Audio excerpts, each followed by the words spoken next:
Hey friends, welcome to another episode of Area 312 Rock Metal Vodcast. I'm one of your hosts, Kent, along with my co-host, Rex, and our other co-host, Mike.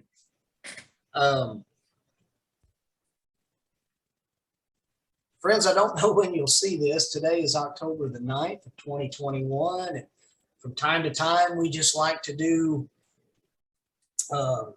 just little insert episodes, if you will. The three of us just get together, and that way, if we ever need to plug something in, like if we have a guest cancellation or whatever, we can always plug an episode in. So this is one of those type of episodes. And I also want to say something really quick. I'm not sure when this episode will air. It could air a year from now or more. But if you're ever wondering why on our channel on YouTube, why it says Indie Rock and Metal Vodcast of faith-based and mainstream bands. Well, there's a reason for that. And Mike, Rex, and I, all three of us are Christ followers. We are Christians. We love the Lord. We love great music of the rock and metal variety and other varieties. We especially appreciate a message that has the good news of Christ. That said, we like all different genres of bands and bands in the mainstream. And so from time to time, we might wish to bring up an album or a band or something that isn't, necessarily of the Christian variety. So that's why it says of faith-based and mainstream bands. But we also want to make it clear that we love great music, we love rock and metal, and we do love the Lord Jesus. So we'll make no bones about that either. So with that said, friends, today our episode is entitled Gone Too Soon. These are bands that we loved while growing up, and maybe they released, one or just a couple of albums or whatever, and we wish they didn't leave. So anyway, Gone Too Soon, and we'll just kind of go around the horn like we do. Mike, if you want to kick us off, buddy, what's your first band or album?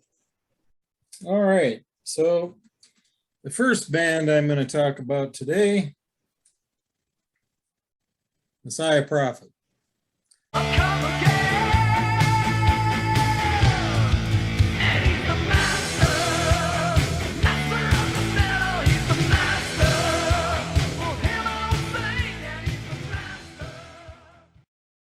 So technically, Messiah Prophet has 3 albums.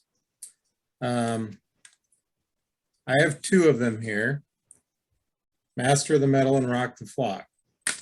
Now, as far as I'm concerned, these are the only 2 that are actually Messiah Prophet albums, because the third one, called Colors, was pretty much a different band and a completely different style of rock.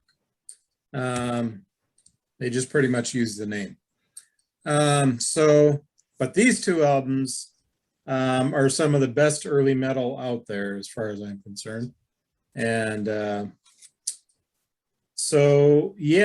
would have loved it if this version of Messiah Prophet had hung around longer and done more albums.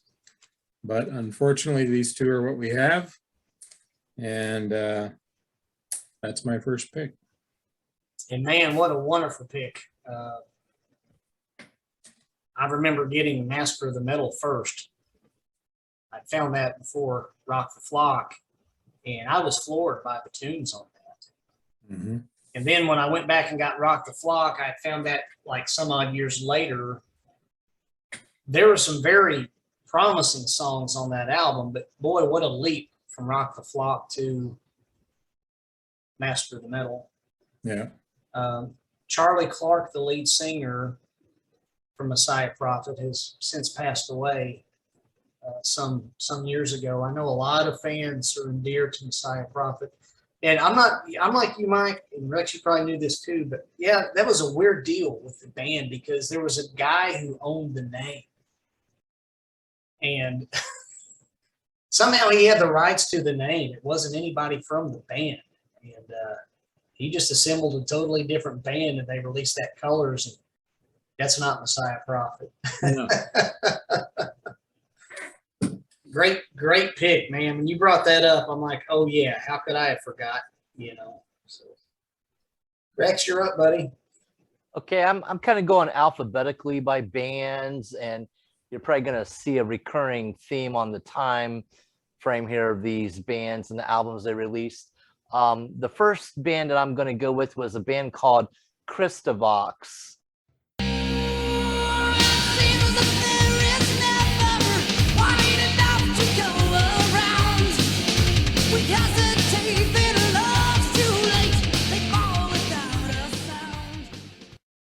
And they were formed in 1989.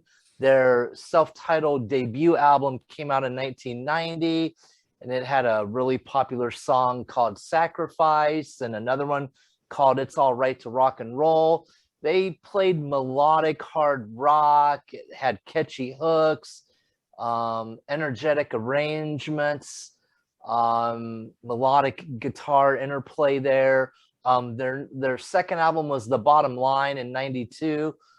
It wasn't too bad either.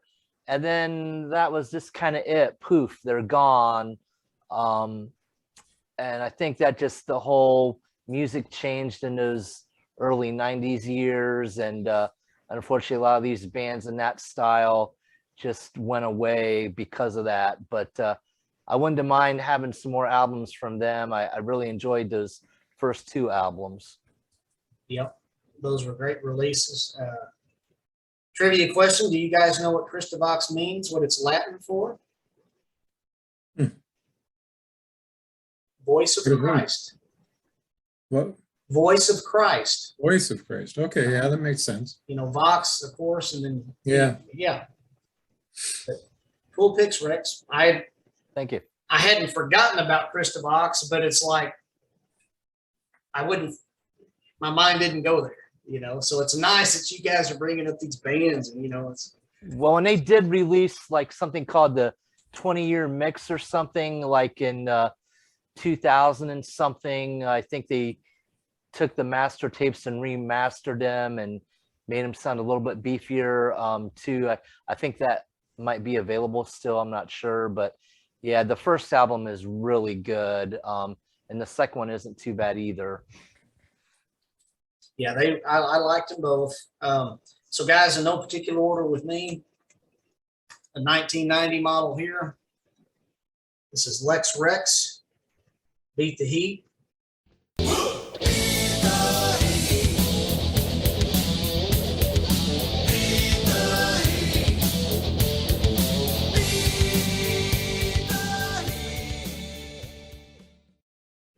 Trivia question: who knows what Lex Rex means in Latin? King of something. It means the law and the prince. Hmm. You know, Old and New Testament, Christ, the Prince of Peace, or actually it might be the King. It's either the Prince or King, one of the two. Well, yes. Rex should be king. Yeah. It's King. So I'm wrong. Good job. Yes. Lex Rex, the law and the King. Yeah. So this was a great album. Released by Pantrax Records back in 1990. It was the same. Do y'all remember a band called Russia? Yeah. Mm-hmm. Ruscha, and they later became Legend, who later became Legend 7. But same label. I love this album. Blown Away, Beat the Heat, Broken Heart, I Kill Devils, Sledgehammer. Some great tunes on here. I think I wish that they would have gotten an opportunity to progress, because I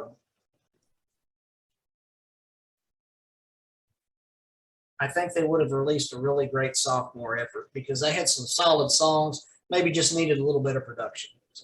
Great So album. what style of music is that, Kent? Because you're showing me a band I've never heard of before. So classic metal. If you like AC/DC, that's the bulk of this. They don't sound just like AC/DC. I think his name was Harv Pritchard. He has a killer voice. But a lot of that it's not overbearing metal. It's that classic radio rocking metal Blown Away and Beat the Heater Like That. Broken Heart is a little more of a radio, I don't know, radio friendly song. So then we get to a song called My Lord, and it's weird. It's got cowbell in it, but it's almost like a ZZ Top or it's more clean guitar. And it has more of a Grateful Dead or a ZZ Top type of a feel. I can't really describe it. Probably more along the lines of Grateful Dead. You know that one song, Touch of Grey? Yeah. I will survive. Da, da, da, da, da. I'm not singing it too well, but that's the way My Lord, it's in that vein.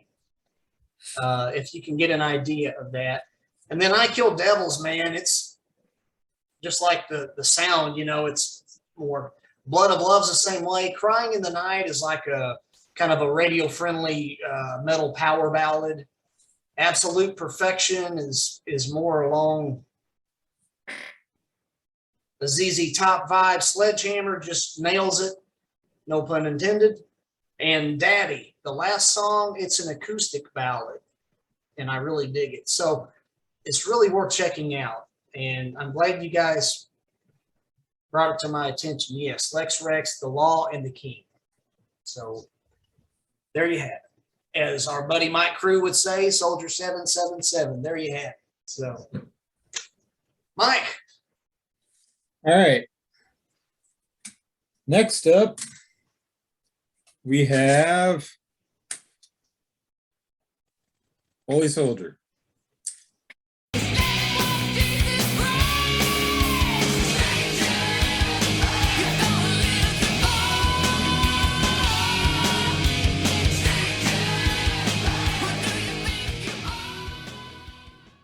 So I picked these guys because for my money, in their time, they were probably the band that had the best opportunity to really compete with what Stryper was doing. And they were that good is what I'm saying. And here we have the original album, and then we have Last Train. Both of these albums have Stephen Patrick on vocals. Both albums are just exceptional, in my opinion. They did make a third album called Promise Man, in which they got a different lead singer. I think the band was mostly the same anyway, but they got a different lead singer, and they kind of went in a grunge direction. And it was lousy. I mean, some people may disagree. I don't know. But for my money, I bought it, and I was so disappointed. Just because I thought they were so exceptional as they were. And then they were done. I mean, they did a live thing called Encore, I think, and then they were done. And that's just really unfortunate, because if they had kept up in this vein, Stephen Patrick did do a solo album that was fairly good and kind of along these lines, but not as good as these, obviously. And so I just wish there had been more Holy Soldier albums in this vein. On that last Train album, Mike, they do an incredible version of the Rolling Stones' "Give Me Shelter." That is far better than the original. It really is. Yeah. I mean, and that's saying something, but that version is incredible on that album. Yeah. I can't believe, Mike, you don't like I Found Mumbo Jumbo. You remember that song? I don't even have the album anymore. That's how much I disliked it. I like about half of it, and yeah, it's totally a different musical style, which is unfortunate if you were expecting something like the first two. It is kind of definitely a downward thing, though, compared to those first two. I only remember the Larry Norman cover from Promise Man, the third album. I remember the Larry Norman cover, Why Don't You Look Into Jesus, that they did. And I actually kind of like Mumbo Jumbo. It kind of stuck with me, but those are the only two songs I remember from Promise Man. But all right. So Rex, are we up to your number 2? Yeah. Like I said, I'm just going alphabetically. But another band I'd like to. They had 4 albums, but the first 2 is what everyone remembers a lot. Is a band called Giant.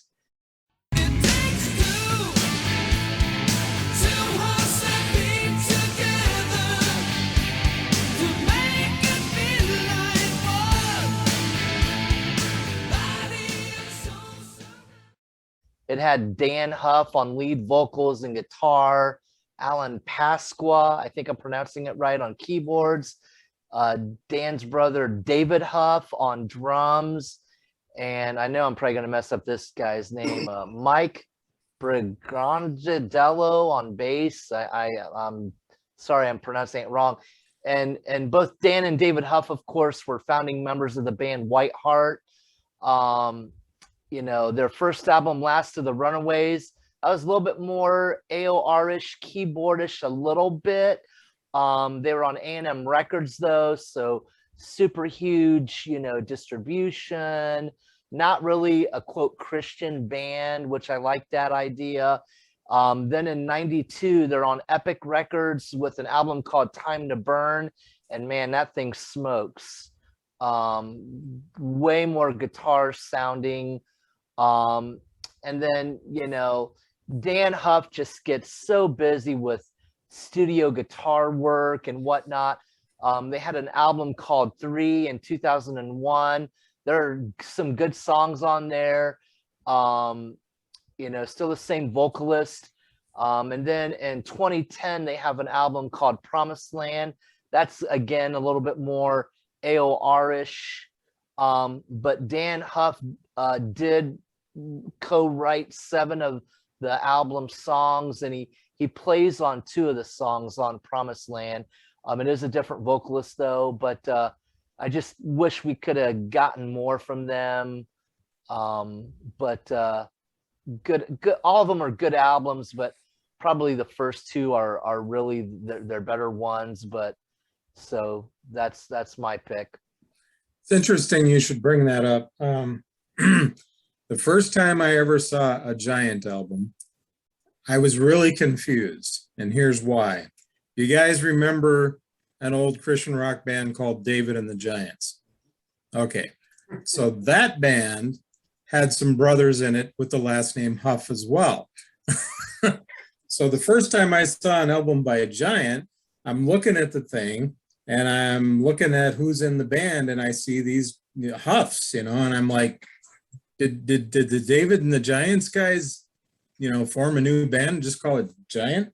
And of course, later I realized that wasn't the case, but it was confusing for me at the time. And that's an interesting thought too. Until you started talking about that, I kind of forgot about the David and the Giants guys. It'd be interesting. I mean, did any of you guys listen to them? I had one of their albums, Under Control. I'm Okay. not super familiar with them. Okay, I actually saw them live back in the 80s, and they were pretty good. It'd be interesting to see if we can find, you know, any of those guys. But Well, I actually saw Giants in 1990. They had released Last of the Runaways, their first album. They came to my hometown and played at the high school auditorium, and which was a nice auditorium. It was a newly built one. But I remember their hit single, I'll See You in My Dreams, was on the radio during that time. So had that album. All right.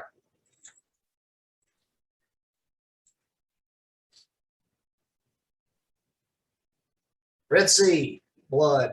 There stands a man with eyes of fire, looking through your heart's desire, saying, leave the world you know behind. I am absolutely kicking myself for how could I forget that one of my all-time favorite albums, because it's just awesome blues metal. And Chris Hal Sorensen, he tears it up on this thing. You have Robin Calabasari from Die Happy singing lead vocals. Excuse me. You have Greg Chason. I'm pronouncing it right. I heard him pronounce it the other day. I used to say Chason all the time, but it's Chason, as he said. On the bass, who was also in Die Happy and Badlands. And Jeff Martin from Badlands on the drums. Man, those guys, they tear this album up. The only album released by Red Sea back in '94. And we had Fear Not on. And I guess because I was just so stoked about Fear Not and talking about their latest single and having Eddie, it flew right over my little bald head. And anyway, Red Sea, I sure could have used another album or 5 from these guys. This thing smokes. Everybody needs this album, Red Sea Blood. So glad that Rock's released this just a few years back, 2019, and they re-released it again, didn't they, Rex? Yeah, it's on gold disc. They put it on gold disc, and as of right now, it's still available, of course, to get. So yes. So Chris Sorensen, my apologies to you if you ever happen to run across this. You're awesome, buddy. So, Mike, you're up. All right. And now for something completely different. So this is not really even rock or metal, but it is probably my all-time wish that this artist could have done more. And he actually did a fair amount in the time he had, but I'm talking about Keith Green. I found it hard to believe someone like you care for me. You put this love in my heart. I tried but could not refuse. You gave me no time. Oh, yeah. So he died in a plane crash in 1982. But he was really only active doing Christian music for maybe 5 years or so. And, you know, he got a fair amount of material out in that time, but the material he got out was so incredibly good that ever since he died, I was like, what would he have done if he'd had more time? You know, so to bring up this subject, I really couldn't go there without addressing, you know, that, because I have always wondered, you know, what we would have got for him if he had lived longer, and just because the stuff he did in the short time he had was so incredibly good and so incredibly powerful. And, you know, he bordered on some light rock at times, but it was mostly mellow stuff. Or maybe by mellow, I don't mean always ballads, but maybe, you know, I mean, he was Jesus music. Even his more up-tempo stuff was, you know, not like heavy most of the time. There's a little bit of rock guitar and maybe a few songs, but that's about it. But he did know how to play the piano. You can really, I mean, oh he yeah, was incredible. Yeah. So I'd have taken 20 more albums from that guy. Well, and some of our guests that we've talked to that rock, I mean, several of them have listed Keith as an influence. Oh yeah, yeah. You know, they told us. Oh yeah, even Bob Dylan got influenced by Keith during his years that he did the Christian albums. He got to know Keith, and you know, so he definitely had an impact. Yeah, Jesus music. I mean, you know, Keith was kind of in that category, which was basically the precursor to Christian rock. I mean, it was, you know, Christian rock's kind of, I guess, an industry term, but a lot of good bands from that Jesus music. You know, Love Song, Agape, Keith Green, Larry Norman, Mind Garage. Y'all check out Mind Garage sometime. Anyway, good stuff, man. Yes, Keith is a legend. So, Rex. Well, Mike's already mentioned it, but it fits this category perfectly, and that's Messiah Prophet. What are you gonna do? Heavy metal or thunder?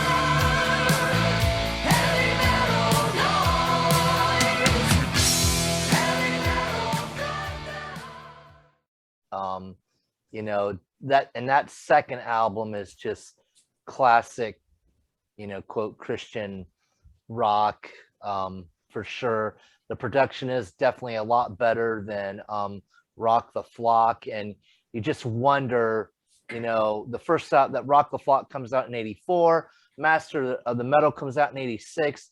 You just wonder what would have happened in, like, say 88. What would they have done if they could have done another album in, like, say 88 or whatever? You know, that progression probably would have still kept going like that. But I remember listening to Master of the Metal all the time, and just the quality, and just Battle Cry. I love that. Hit and Run from that album too was another favorite of mine. I still play those today. I mean, those are just incredible albums. Well, and seriously, is that not the most awesome cover? I mean, you want to talk about a great metal cover? That's a great metal cover. Yeah. Mm-hmm. Heavy Metal Thunder. Yeah. What was the second song on there, Mike? I had it in my head and then I forgot. Hit and Run, Master of the Metal. Master of the Metal. Yeah. For Whom the Bell Tolls, And Fear No Evil. Voice That's Heavy Metal Calling. Thunder. I mean, to me, that album's a 10 almost. That's a whole nother topic. But Oh yeah. I mean, that album is a 10, really. And Charlie Clark. Messiah Prophet is one of those bands, you know, sometimes Christian bands get a little flack if a vocalist sounds similar to somebody from the mainstream. Charlie Clark was one of a kind, had his own voice, you know, and you knew that voice when you heard it. So, excellent pick on Messiah Prophets, guys. I mean, good call. So, my next pick, guys. This next band has actually released technically 1.5 albums and a little something extra. So I'm talking about Magdalene.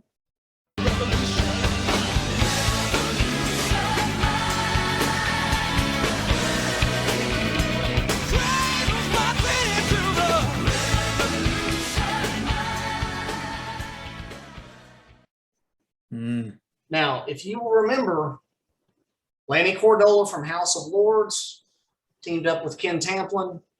They had Magdalene Big Bang. Yeah. And that was full of pop metal. They released one album. I remember, honestly, guys, the talk among my peers, and to each their own. I think there was a little bit of there was a big buildup for that album. And I think the way it was produced left a little disappointment with some people. So I'm not talking about that version of Magdalene. And if you'll notice, this is spelled differently. Okay, so in my research, Magdalene with Ken and Lanny, the way it was spelt on that album, that was left as a project, and then Magdalene with this spelling is the band.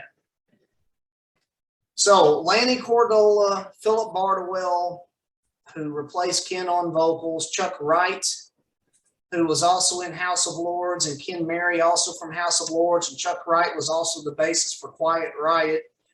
They're all playing on this album.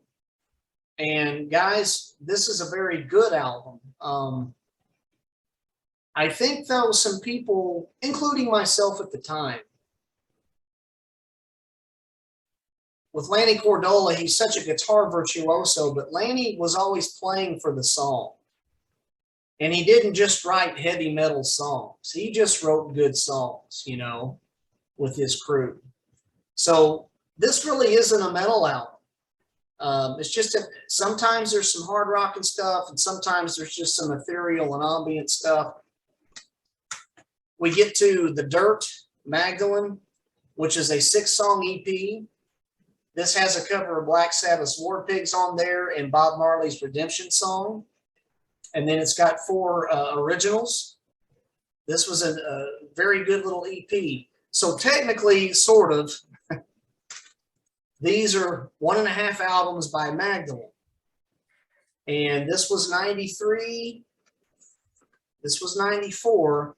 In 1996, though, we get to this album. And it's called Chaos is the Poetry. And this is Magdalene. It's Lanny Cordola.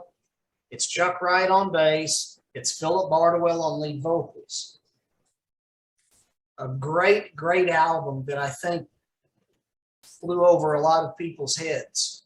But this is actually Magdalene, and the music is the same style as these. So with that said, I could have used more from these guys. These albums, I didn't quite know how to take them back in the day, but as I've grown older and matured, I've really come to appreciate these albums. In 96, I immediately fell in love with this album, Chaos is the Poetry. So each of these albums could use a remaster in a very good booklet. So Matt, Greg, Bill, Scott, if you're watching and listening, those who have ears which hear, these would be, and I have a suggestion for Chaos is the Poetry, because it really is Magdalene, the same guys. Put the Magdalene logo on here and make the title of the album Chaos is the Poetry. But just my suggestion, 3 great releases. I could have used more. So here's the album you didn't show. Right. And I actually really like this album. I think it's a great album. I think anytime that Ken Tamplin and Lanny Cordola got together, they pretty much made magic together. And now Magdalene going forward from this point was largely Lanny Cordola's baby. And those albums you're talking about are great in their own right. They're different from this. This has much more of Ken Tamplin's influence. But I still say this is a great album. It's just different. Thus, I think why they changed the spelling, because they were going in a little bit different direction after this. But I would have taken more of either version. Yeah. Honestly. So, but that wasn't my next pick. Just commenting on yours. Although in related news, my next pick. Ah.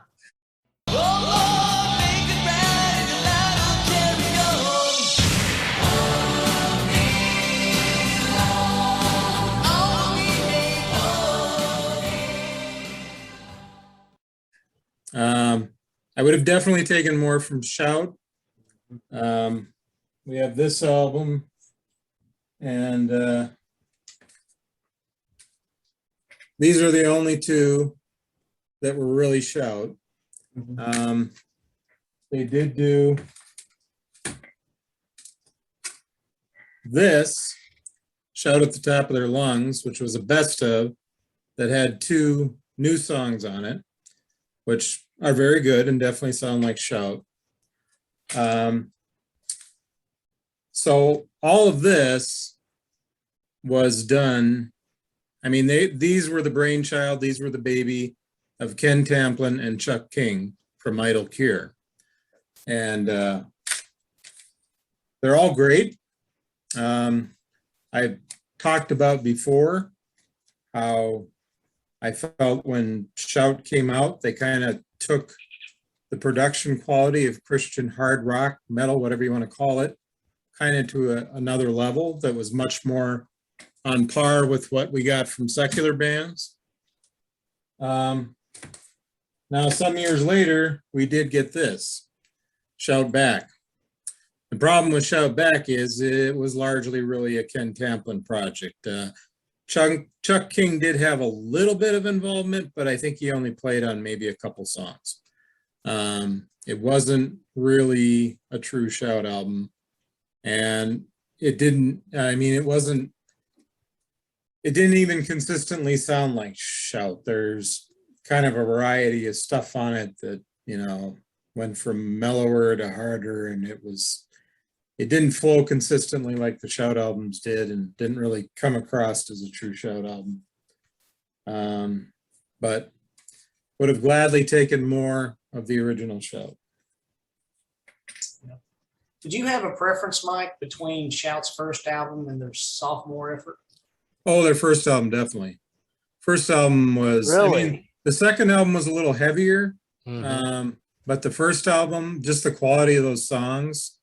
I mean, Ken and Chuck worked those songs out together. And I mean, kind of from the time, I've heard them talk in interviews of how they met and just kind of came to this place where they wrote these songs and, how it all came together. And it just, there is such great, great songs on that first album.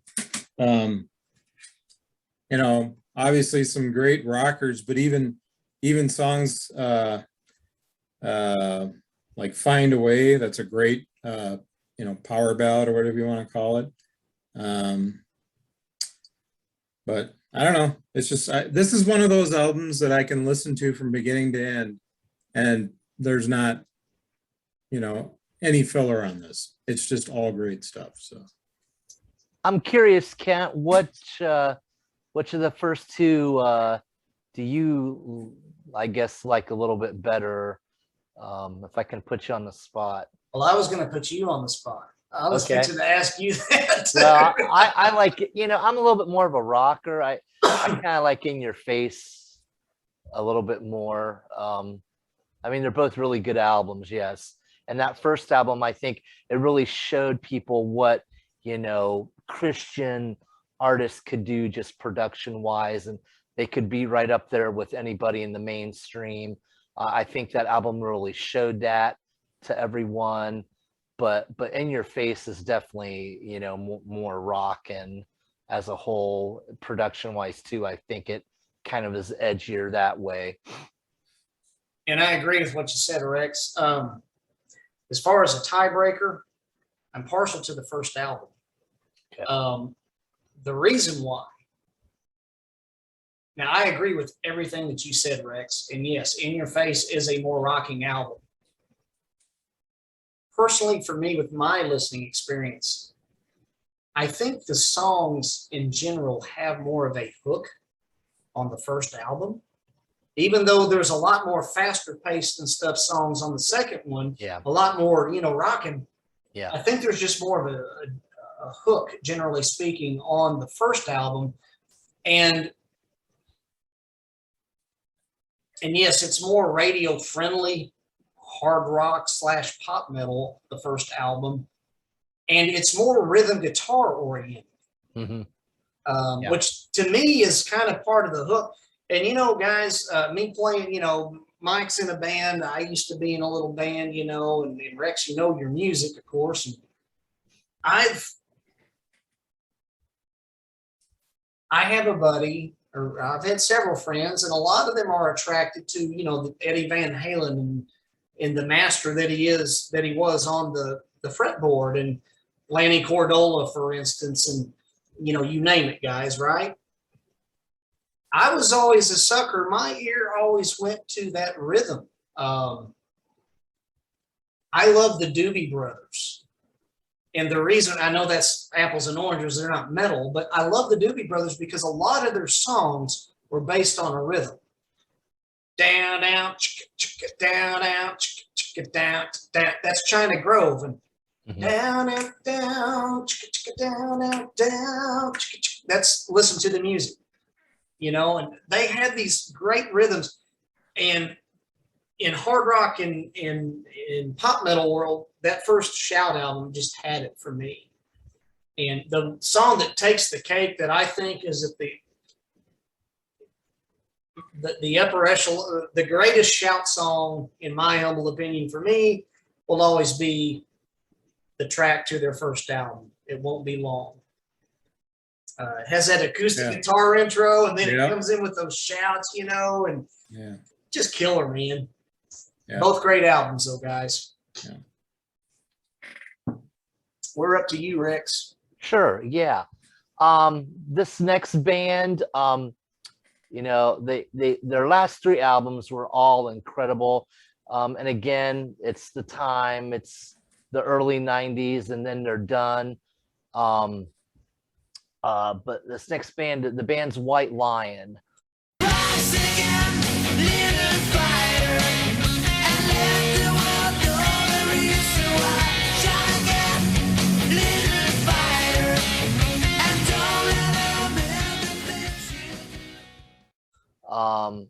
Vito Bratta, I mean, he was pretty much, sounds a lot like Eddie Van Halen.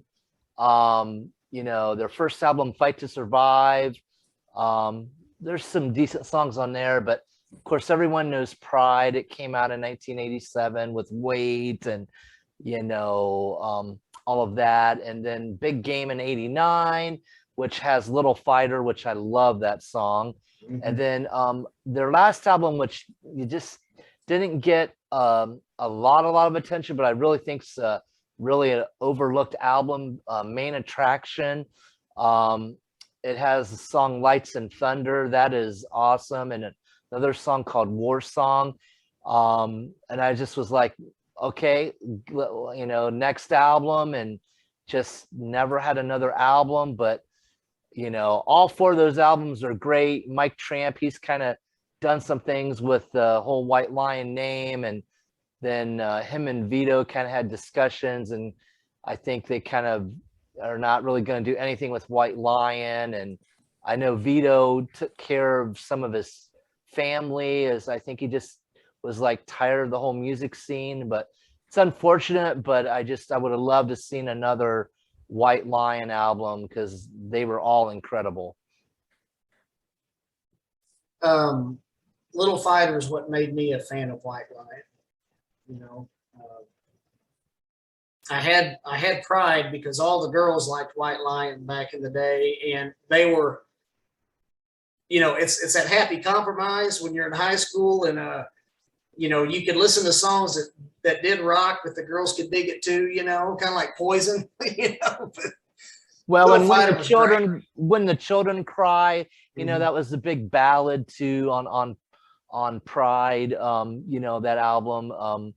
You know, and of course I know they toured with Stryper, and but just I've always liked that band. And I was cracking What Go ahead, Mike? Mike. I was just going to say, when the children cry, you know, when I make myself mixes of, you know, stuff, even if it's a Christian mix, I've thrown that song in just because it fits in so well. Yep. So, yeah. I was cracking a smile, Rex, when you were talking about them touring with Stryper, because I can't help but think in Michael Sweet's book, every time I hear about White Lion and Stryper, remember they were playing pranks on each other, and they had greased Robert's drum riser pole that he would scurry up on. And Stryper covered the stage. Remember they had all these stickers and they turned them upside down and peeled them. And so White Lion comes running out and they had all the stickers stuck on the bottom of their shoes. And, you know, I thought that was awesome, you know, so I got tickled with that. Little trivia.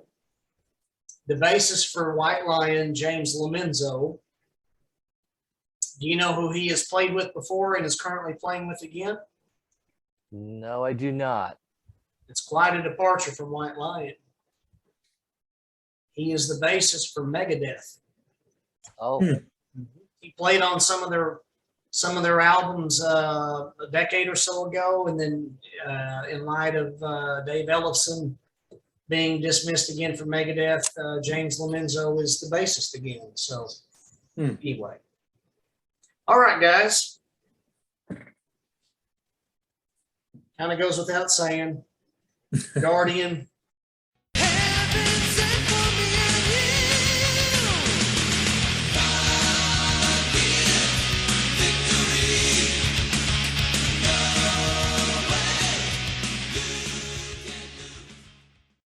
You know,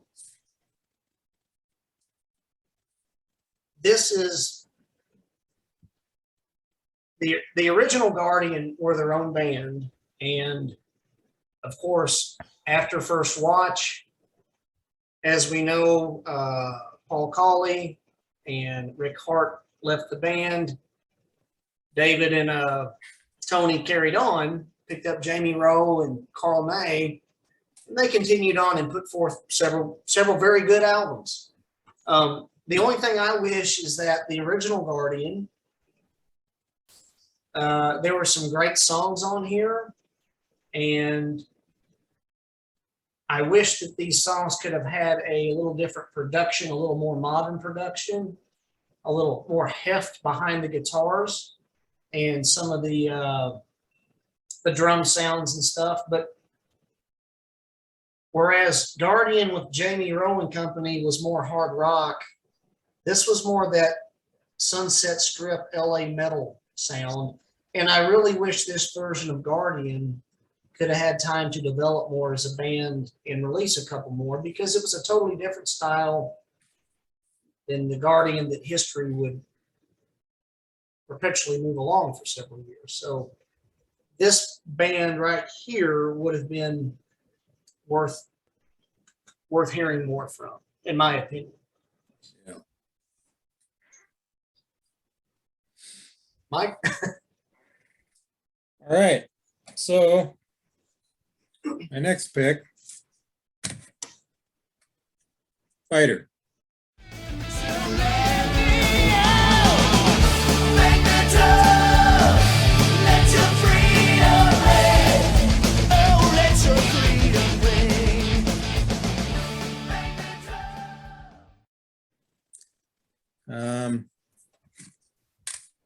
Fighter did 2 albums, The Waiting, Bang the Drum. I absolutely loved this band.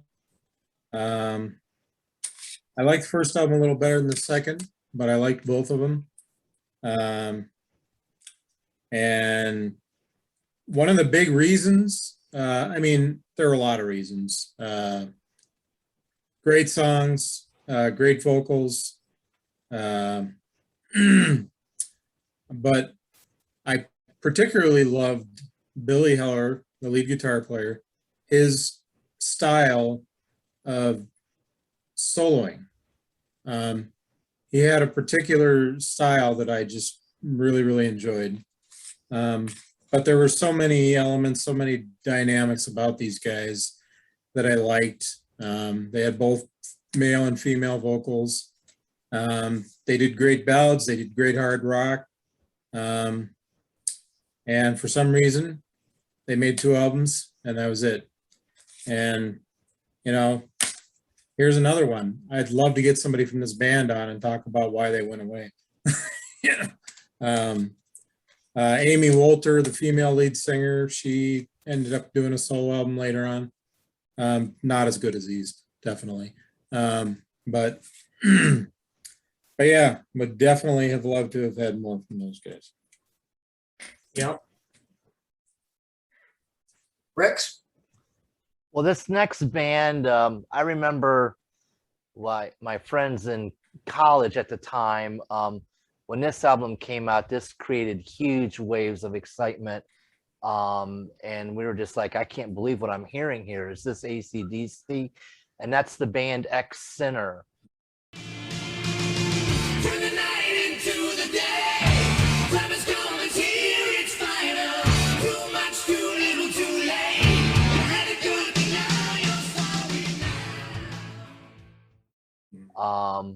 Their first album, Get It, came out in 1989.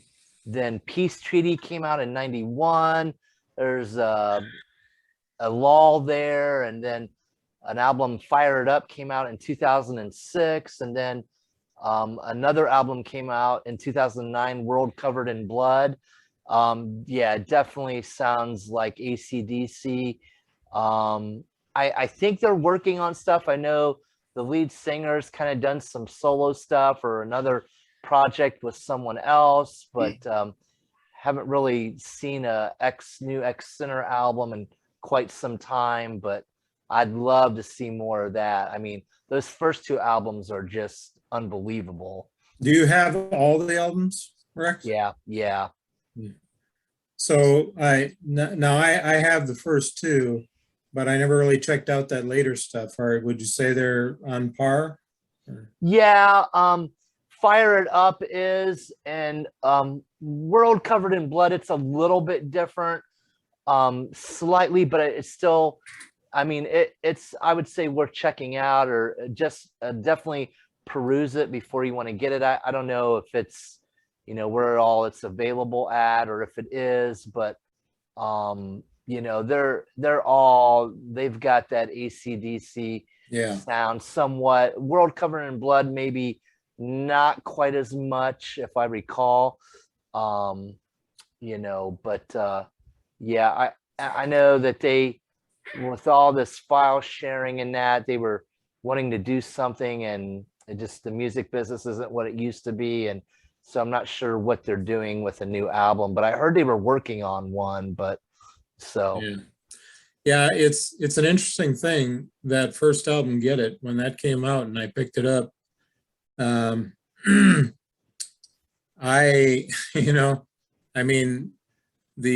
Especially that first album, I mean, that sounded like AC/DC with Brian Johnson.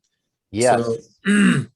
So, and I was so blown away by that. I mean, I was taking it around and letting all my secular, or non-Christian friends listening to it, and they were blown away by it too. They were like, wow, that sounds like AC/DC when Brian Johnson was fresh, I mean, I mean, they really appreciated it. And I didn't always have an easy time trying to get my non-Christian friends to appreciate any of the Christian rock or metal that I listened to, but they took to that one, because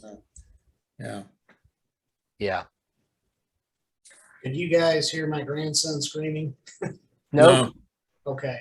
That whole time I'm sweating bullets because he was just screaming bloody murder. I don't know what was wrong. I mean, And wasn't that first album, Mike, produced by the Elefante brothers, if I'm not mistaken? I think it was. Yeah. So, I mean, it's done right. That's another thing, just production wise, just top notch on that album. I mean, like I said, it's right. That album is right up there with anything mainstream at the time. So I believe that was, I should have had that in my notes, but I do believe. There it is. Yep. And Pachyderm Records. Yep. Rock Stomp's here. Yeah. Yeah. All right, guys. Hopefully that just didn't. I mean, he was wailing, so I'll have to do some editing.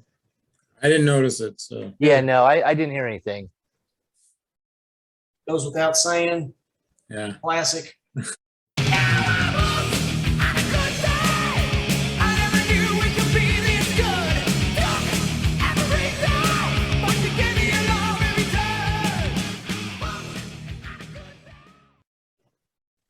Mike mentioned Holy Soldier being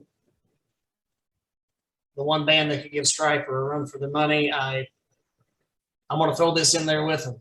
I think Rage of Angels could have done it, and just a wonderful album.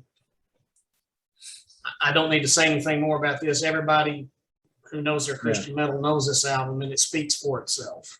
I was actually starting to wonder, because I thought about making that one of my picks. Yeah. And then I thought, the other guys are probably going to pick that, so I'll go another direction. And then as we were going along here and nobody's putting that up, I'm starting to think maybe we all thought that. Well, I couldn't not pick it, you know. And but honestly, and this is funny, Mike, because I actually did what you did with Rage, I did with Holy Soldier. Yeah. I'm like, okay, but I couldn't not pick Rage of Angels just because I don't know, it just. Well, it's the great one-hit wonder of Christian rock. I mean, Yep. So what else you got, guys? So if we're going to do a number 6, I'm going to pick. Before we do a number 6, does somebody have a number 7 too? I don't even have a number 6. Okay, we're safe then. We can't do 3 6s, okay? Yeah. All right. All right, Mike, what you got? Okay, so my next pick is RTZ. You got nothing to lose, so give it all.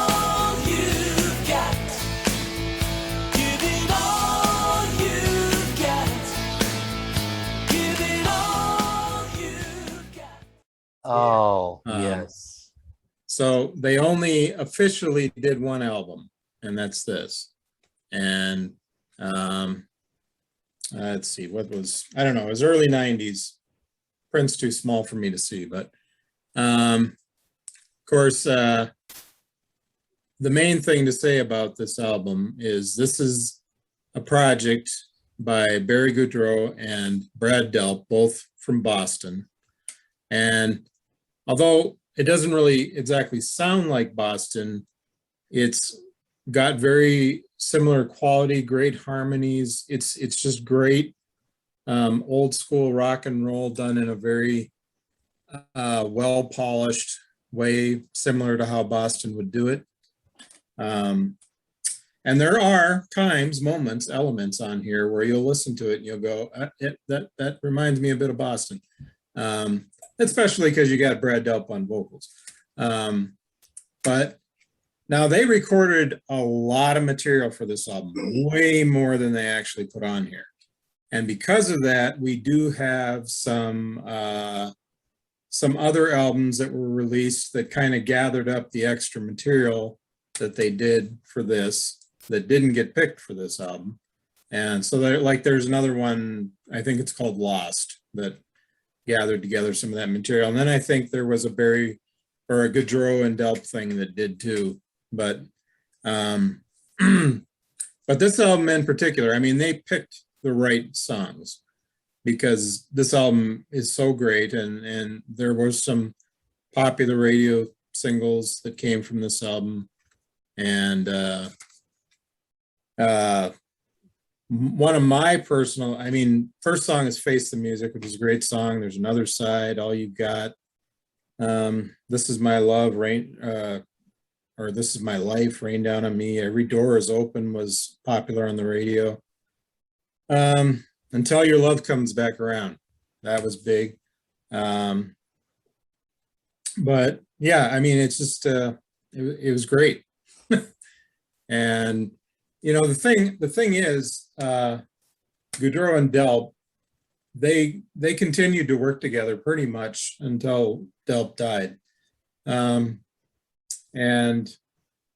they produced stuff along the way. And there's some real hidden gems among the stuff they did. I think personally, and I don't mean to get into controversy here, but if you listen to Tom Scholz, you would think Tom Scholz was the only person who ever made Boston great.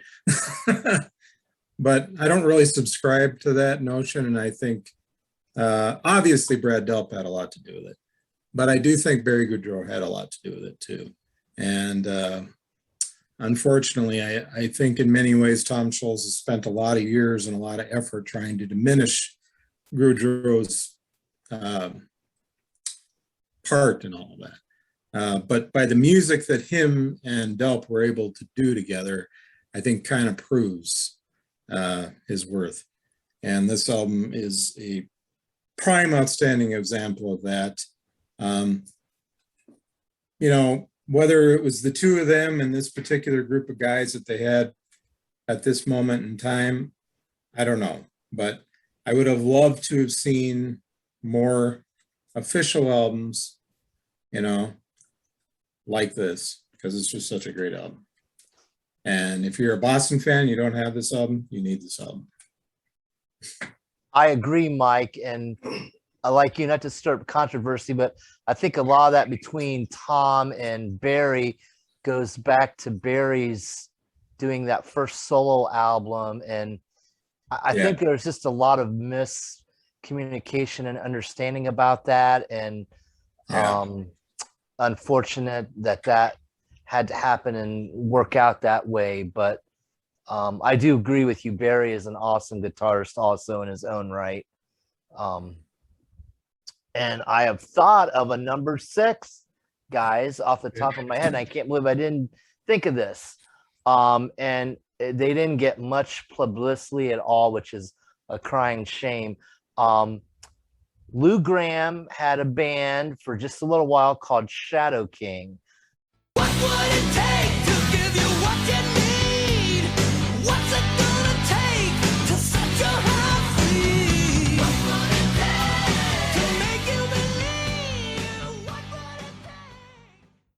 album came out in 1990. It has just this little known guitarist, Vivian Campbell. I don't know if anyone's heard of him. And you want to talk about production. Keith Olsen produced that album. It is incredible, the production of that. They only did one album, and I've read stuff about the Foreigner management was really wanting Lou to come back.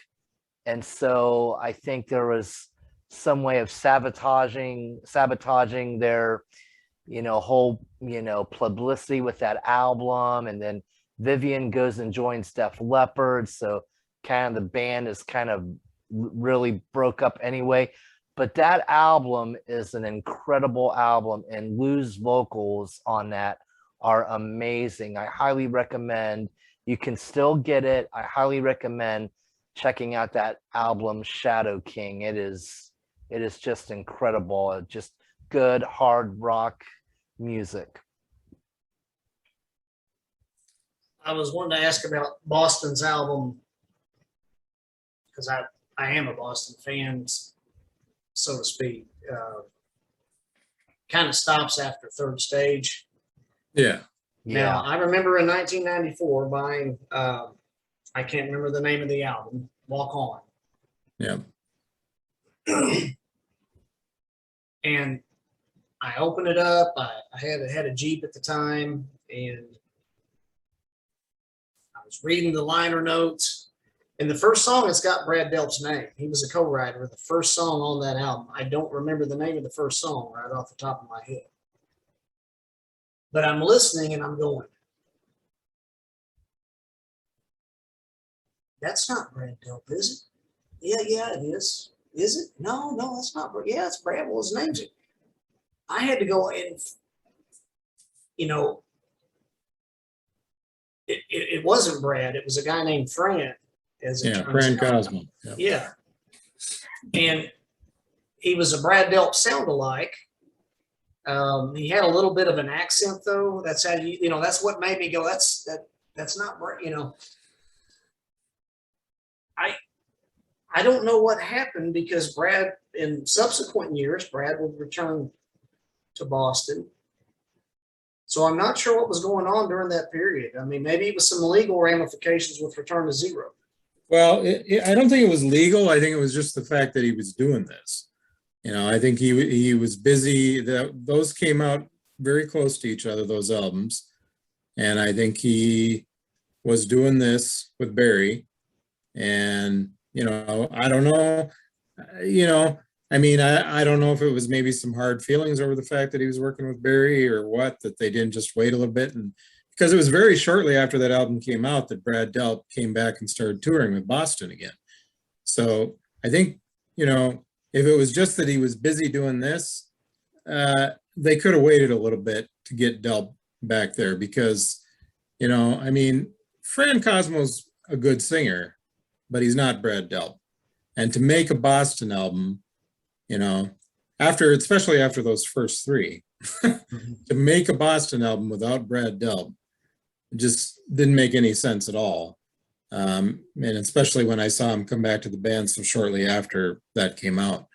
And then, they did use him some in subsequent years, but they never used him full time again. They'd use him on a song here or there, maybe a few songs on an album, whatever. But they always had other people singing too, and they never used him full time again. And that was such a shame, because I'm sorry, but Boston isn't Boston without Brad's voice. And and Barry always used him. Any chance Barry got to use Brad to sing, he used him. Yeah. No bones about it.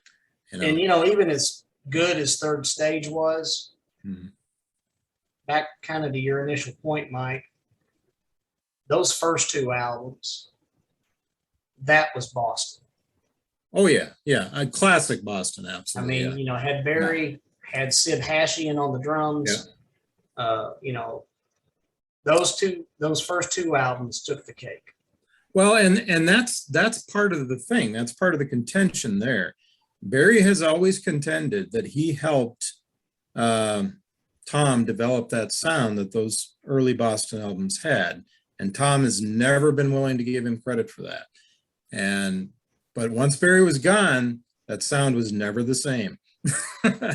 You know, I mean, it was similar, but it was never the same, you know. Well, and And- another thing I think that those later Boston albums suffer from, and I see a lot of fans and people say that too, is, you know, Tom doesn't use live drums on the albums. He's drum programming, and I'm like, that is not the Boston sound either. Live drums, holy cow. It's like, that's a no-brainer. Yeah. Well, and the thing is, on those early albums, I mean, they used equipment. They used various effects of guitar equipment to create their sound. And Tom Okay. invented it, Well, a but lot of it. well, but the thing is that I think Tom and Barry kind of did that together. But Mhm. the thing is, after those first two albums, Tom invented the Rock Man, you know, and from there on, you know, you saw all that stuff on those Boston albums about no synthesizers being used.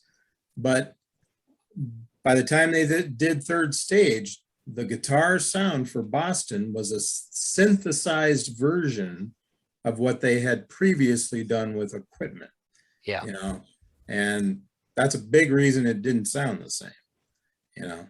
Not that it wasn't still good, but it didn't sound the same as those first two albums.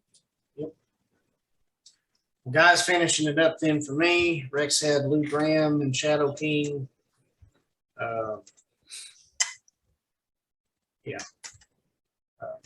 Can't forget about Novella.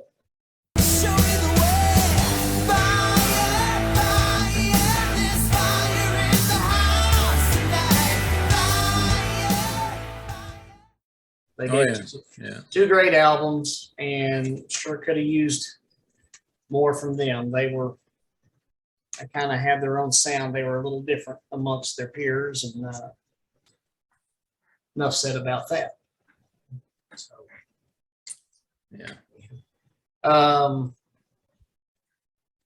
Friends, let us know whenever this may air. Just let us know what are some gone too soons for you. Who are some bands or albums on your list that you would have liked to have heard more from, that brought good albums to the table and maybe left the party a little too early. So let us know. So, Mike, do you have scripture closeout?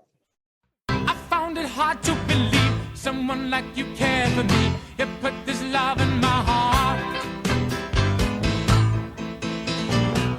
I tried but could not refuse. You gave me no time. Since this show is about longing for more of these bands that we love, or artists, or whichever, longing for more of what they did, let's talk about longing for more of God. Isaiah 26:9 says, "At night my soul longs for you. Indeed, my spirit within me seeks you diligently. For when the earth experiences your judgments, the inhabitants of the world learn righteousness." There you go. Anything else, guys, for this episode? I don't think so. I mean, I'm sure we could come up with more if we